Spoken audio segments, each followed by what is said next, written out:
What up, people? It's your boy Master Chudy out with another review. And so I'm getting into Astonishing X-Men, which, after reading this, I have to say was it was a great story. It was fantastic. This is what Marvel should be doing. It went to tension, it focused on its plot. And what do you get when you focus on telling a good story and leave everything in the peripheral? You get a good product. And this is what Astonishing X-Men did. Focused on the plot, made it feel like an old school X-Men story. Cover, very nice. You got Logan, Psylocke, Gambit, Rogue, Mystique.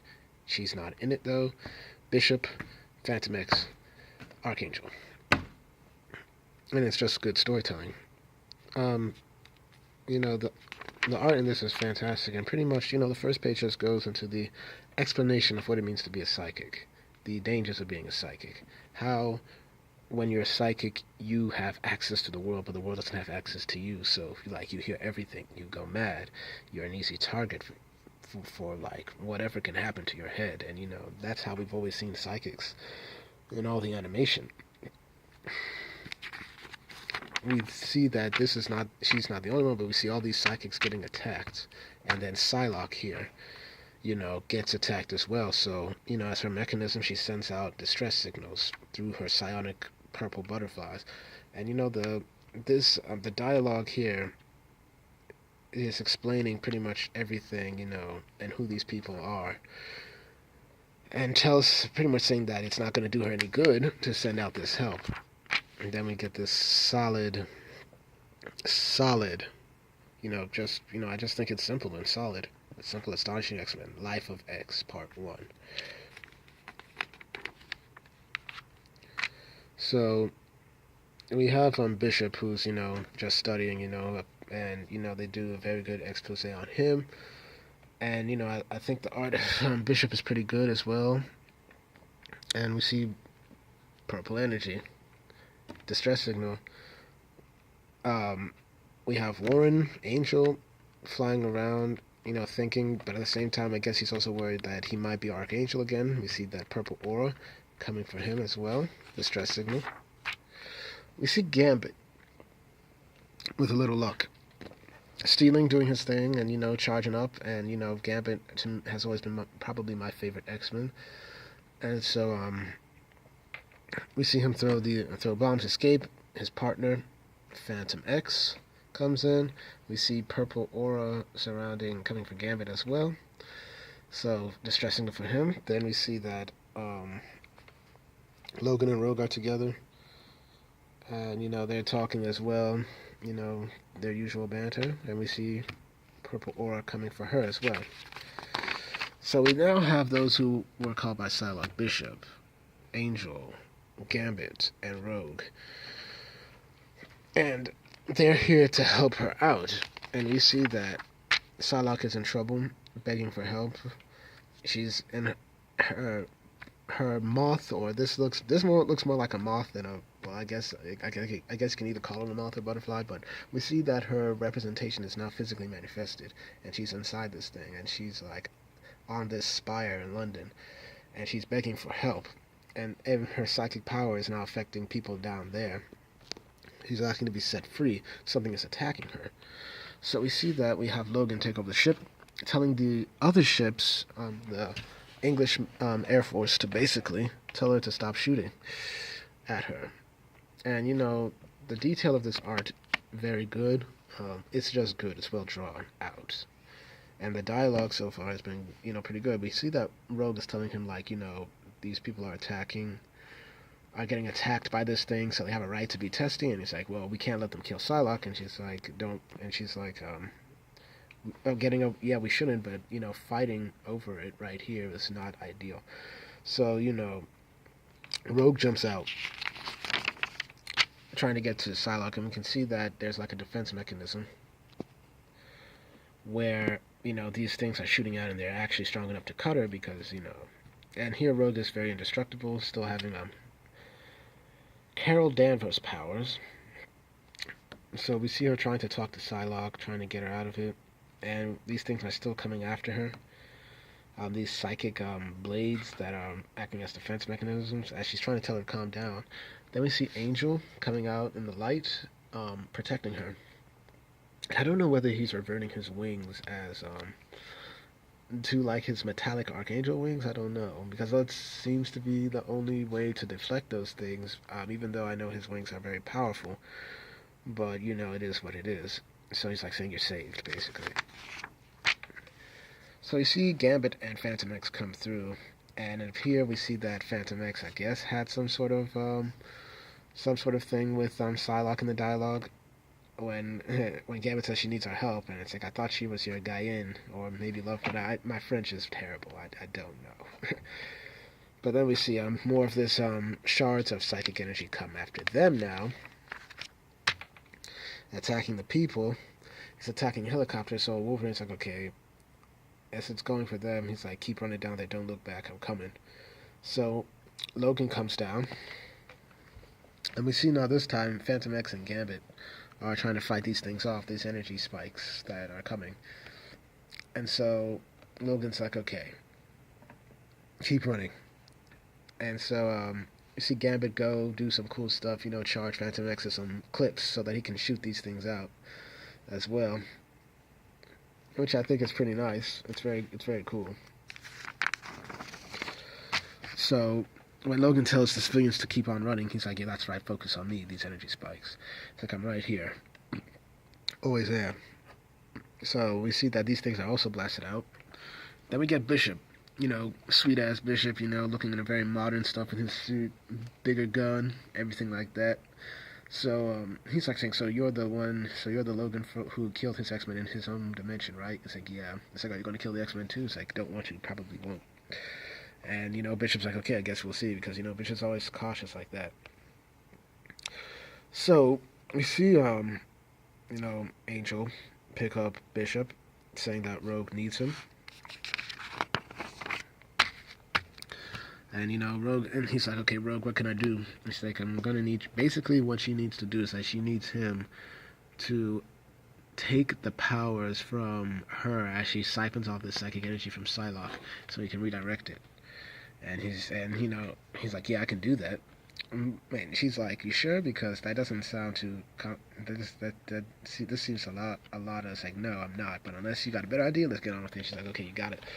So she goes ahead, touches Psylocke, and this is I can feel this tension. Like I would love to see if differences were ever meted out in the animation sect of Marvel. I would love to see this animated because it would be so freaking interesting. Really. So we see a crack. So Rogue is absorbing all this power, and she's like, "Come on, Anna Marie, don't get this crap done. Do it." So we see that Phantom X is like, "Oh yeah, we won, yeah," and Gambit's like, "No, technically you haven't, because those charged bullets are still charging." So we see that she's fully taken all of that power, and she's like, "Okay, I need you to redirect this thing, but I'm gonna need a connection." A close connection, because psychic energy is tough, and she's like, okay, close, right? But she's like, don't get any ideas. So she goes in for the kiss right there. Bishop feeling that Rogue love right there, and everything like that. And so we see Bishop, all right, drain out all the psychic energy from Rogue, channel it into his hand, and then shoot it out in the sky. And this is actually the classic way that X-Men would basically save the day, which is awesome. And we get this wonderful banter between Rogue and Bishop, basically saying, "Are you all right, Bishop?" She's like, "I'm sorry, we didn't have time." And and Bishop's like, "Nah, I'm okay. Just don't usually feel like I got kicked in the head after someone kisses me." So Bishop. This is a testament to Bishop's strength, because usually somebody would be knocked the F out when Rogue touches them, and she's like, "Yeah, I'm a real catch." So I like that. It's good humor. I like it. It's good stuff. So we see Gambit, Phantom X, and Logan pretty much coming in. Phantom X like, yeah, the day has been emphatically saved. And it's like, Logan's like, you didn't really do anything. It's like, perhaps not as much as some, but most than others. And he's looking at Gambit. It's like, yeah, keep it up, Phantom X. And it's like, I always do. And we see good talking between Logan, Gambit, and Rogue. It's just a funny trio that seems to work for me all the time. And he said he found Gambit on the street, and that as well he found another one, Beast. And so apparently Beast was not with the X-Men for a while because of what happened between the Inhumans and the X-Men, but he heard Psylocke's call, and he was like, I gotta answer this call. I said, I may be a beast, but I'm not a beast. So we see that Psylocke's like, there's no time for bantering. Like, she's telling them that Amal Farouk, the Shadow King, is behind what happened to her. And, everybody's shocked because Rogue is like, are you sure? It's like I thought Farouk was dead. And she's like, I used to keep the Shadow King imprisoned in my mind, Rogue. I know what he feels like. He's going after the psychics, building a web to force his way out of the astral plane and back into this world. So basically he wants to use these psychics to break him out of the prison that, if I recall, Charles Xavier put him in after Charles Xavier, I guess, destroyed his original body. And she's just describing like how his energy was like filthy, poisonous, and everything like that. And Angel's trying to get her to calm down, but she's like, no. It's like, and she's looking at this like, this what you're seeing now is would just have been the start if you failed.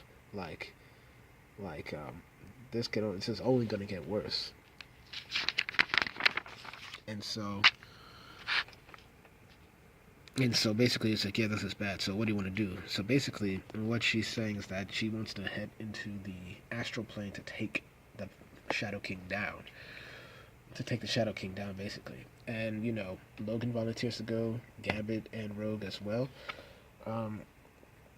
Angel's like, shouldn't we do this in private or somewhere? And she's like saying there's no time. It's just no time.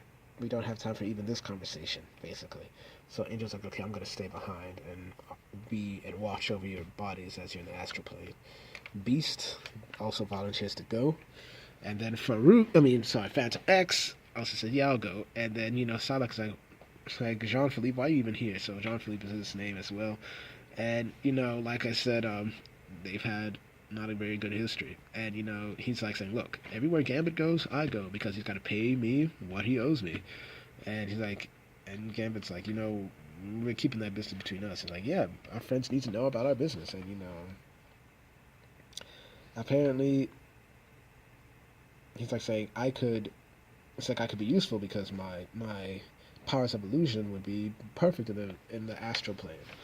And he's like, and she still doesn't believe him. He's like, yeah, might as well, but until Gambit's grace is dead, I'm gonna go wherever he goes. So you're gonna have to you're gonna have to take me. And she's like, fine, you can go. I said, thank you, merci. That French, I do know. So Bishop also decides to stay as well. And, he's basically doubting Angel's ability to protect them because, Angel says that he doesn't want to revert back to the Archangel form, which, he's worried about his mind. But that's also his most powerful form. And, Bishop's question's like, okay, how are you going to save people? It's like, look, Bishop, you save people your way, and I'll save people my way. So, that's a good way of Angel to rebuttal a bit. So Psylocke concentrates, and she's telling him the Shadow King won't wait to attack. He can hit you with anything. Anything you hate, anything you love, anything you fear. These are his weapons. Find him. Defeat him quickly. The longer you stay, the more he'll know about you, and the worse it'll get. Your will is your armor. Your will is your blade. Anything you hate, anything you love, anything you fear. These are your weapons. I am sending you now. Be ready. The moment you arrive in the Shadow King's realm, he will know. So, but before I get to that page, wonderful art. Just like it's you can just feel this tension, like the way that she just described the Shadow King. Like good stuff. And then we get to the Shadow King himself. Now this is a very creepy picture of the Shadow King. And this is different from the Shadow Kings that I've seen in media, as he's depicted as this, like, I don't know, ancient Egyptian looking, even though he is Egyptian, he's always had this, like, in his, like, astral form. He's always had this like pharaoh mummified look to him. So this is a very new thing for me, at least. You know, and we see Farouk's like, oh my. He's like saying that the X-Men are coming. It's what we've been waiting for, what we've talked about. They said, my plans will require slight adjustment, but that's all right. It'll be worth it. The poor heroes think they're ready. What's another apocalypse to them, more or less? But they've forgotten the simplest thing, what any psychic could tell them. On the astral plane, the apocalypse isn't a war, or melting ice caps, or a stray comet, nothing like that. In this realm, the apocalypse is secrets. And then the big reveal. Yes, Amal. I couldn't agree more. Professor Xavier chained up. To be continued. This is a story. Of all the problems Marvel had, if they would just get out of their ass and focus on good storytelling, they wouldn't be seeing some of their sales plummet. This is why this is better than America Chavez. I mean, anything is better than America Chavez, but this is why you need to push good stories like this. You don't push America Chavez because it'll make a certain type of people feel happy about themselves, which, by the way, these people who you're targeting don't read your comics, which is why the sales are tanking for America Chavez. This, it's not even underrated because, it just came out. Hopefully it won't be underrated. It's a shame that this is only 12 issues because you could do a lot with this. This is like an X-Men team. This is an X-Men team. This is an X-Men team. And I think it's very good. Very good. Art's great. Story was good. I felt engaged. Very much engaged. But, and I will direct you to another review done by someone who has done better than me, Diversity in Comics, who reviewed this, and he will give an even more in-depth version of this because he's more experienced than I. But, tell me what you think. Did you like this book? Are there things I missed out? If you like what you've seen, please subscribe. Please leave a like. Please comment because I like to get this out, my reviews out to more people.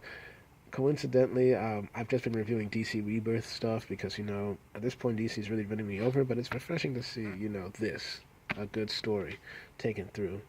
So, like I said, please like, share, and subscribe. Comment if you have, if you want me to review any other new stuff or if you have any suggestions that I might look through.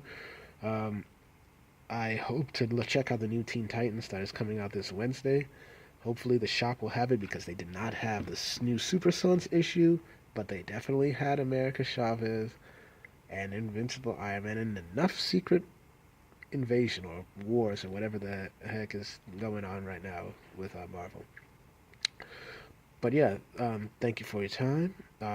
Once again, like, share, subscribe, and I will see you around.